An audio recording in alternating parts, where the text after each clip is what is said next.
如果你把一面镜子放在一只动物面前，它会是什么反应？大多数动物，比如你家主子，第一次照镜子时，大概率会炸毛、弓背，甚至冲上去给镜子里的自己2个大逼兜。在他们的脑子里，那根本不是自己，而是一个跑来抢地盘的同类。但如果是人类的婴儿，差不多长到1岁半左右，对着镜子看一会儿，他就会明白，原来这帅气可爱的小脸蛋就是我自己呀。这看起来只是个简单的认脸过程，但在生物学上，这叫做自我意识。也就是说，你得先知道我是一个独立的个体，才能在镜子里认出我。为了找出动物界里到底谁有这种高级脑回路，科学家们发明了一个硬核的考试——镜子测试。这考试的玩法很损，趁动物睡着或者不注意的时候，在他们脸上或者身上涂一个他们自己直接看不见，只有照镜子才能看到的红点。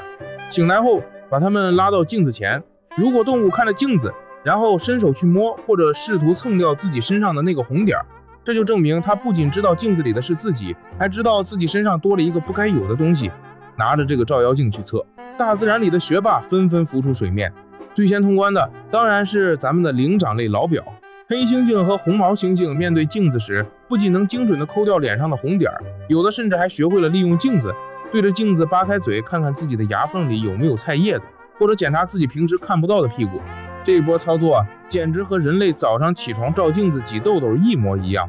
既然陆地上的老表这么聪明，那海里的智商担当的科学家给海豚也安排了镜子测试。在海豚身上画了标记后，原本在水池里瞎溜达的海豚一看到池壁上的镜子，立刻冲了过去。他们不断地在镜子前翻滚身体，故意把画了标记的那一面展示给镜子看，甚至还会张开嘴欣赏自己的口腔结构。海豚虽然没手去抠那个红点，但他们的一系列疯狂检查动作明明白白的在说，这啥玩意儿？是谁在我身上乱涂乱画？妥妥的满分通关。如果说猩猩和海豚过关是在意料之中，那接下来这位直接让科学家惊掉了下巴。科学家抓来几只喜鹊，在他们脖子下面贴了个只有照镜子才能看见的彩色贴纸。喜鹊飞到镜子前一看，立马愣住了，接着就开始疯狂的用爪子去挠自己脖子底下的贴纸，试图把它弄掉。这也是目前公认的唯一一种通过了镜子测试的非哺乳动物。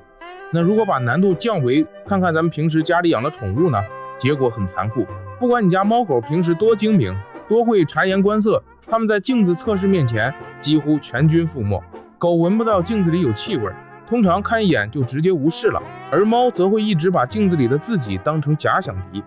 不过这并不代表猫狗就没有自我意识，只能说明镜子测试对于高度依赖嗅觉的动物来说，有点像让盲人去考视力表。狗可能认不出镜子里的自己，但如果把它和别的狗的尿液放在一起，它绝对能精准地闻出这泡尿是我昨天拉的。所以动物到底有没有自我意识呢？虽然这面小小的镜子没法照出所有动物的脑回路，但它确实让我们看到了大自然最神奇的一面。那些在镜子前挤眉弄眼检查身体的动物，它们在那一刻和站在洗手台前照镜子的你其实并没有什么本质的区别。在这个浩瀚的星球上，知道我是谁的绝对不止人类一个。